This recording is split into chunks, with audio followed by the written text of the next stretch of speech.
You mentioned stocks. I think a lot of people just thought that was a gimmick on TV. Right. What kind of opportunities did that open up, if any?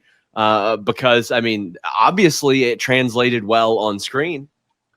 For sure. So, like, it definitely just opened up this whole new world to me because, I came from a very poor family, where, struggling paycheck to paycheck. So, like, when I left my home after graduating high school to go become a professional wrestler, like full time, I didn't have any money. I didn't have a savings account. I didn't have any of that, right? So it was just kind of like paycheck to paycheck. So then the luxury of working for WWE is that like the paycheck comes every week. You know what I mean? There is no delay. There is no nothing. You know what I mean? It's coming every single week. So then you get to learn what to actually do with the money. So then when the stock market, this was before COVID, it was doing pretty well. So I was like, well, let me get into some stuff. And then at that time, COVID happened and every stock just absolutely tanked.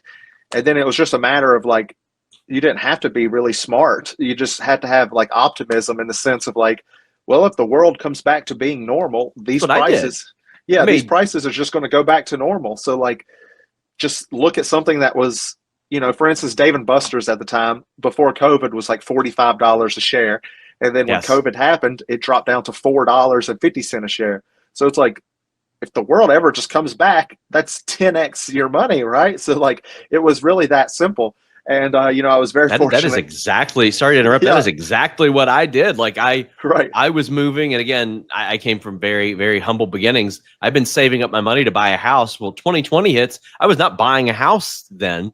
So I reinvested that money. Literally the only stock that hasn't recovered yet is a cruise line. And it's finally recovering right now.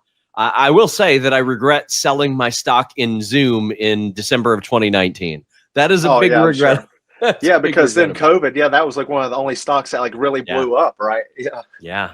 Yeah. But yeah, I mean, that was the thing. I looked at things and I was like, okay, this has a 100-year history. It's not going anywhere. Like it's going to recover. Like people aren't going to stop utilizing this particular business or company. For sure. And then once that all once that all kind of came back to, then I just kind of went to the simple route of what does everybody use? You know what I mean? Like, Apple, Google, Microsoft, NVIDIA, like I went into these big kind of tech things and I'll just kind of have them as long-term holdings. And, having that does help in my wrestling career, right? Because, that gives me like a backup blanket to where I don't have to be so like, I need to get back to work. I need to get back to work. I need to, I need to take whatever the easiest deal is just to kind of get my face out there. I can kind of wait for an opportunity that I feel like I deserve. And, the past few years, that's all I've wanted is to work, right? So like, I don't want to go somewhere and be a sit in the back guy again, right? Like I want to go somewhere and be featured. And if MLW is going to give me that opportunity to be featured, my very first match as a championship match on a show that they're trying to get a lot of buzz on, then, I respect that. And that shows that they respect me. And that makes me excited for it.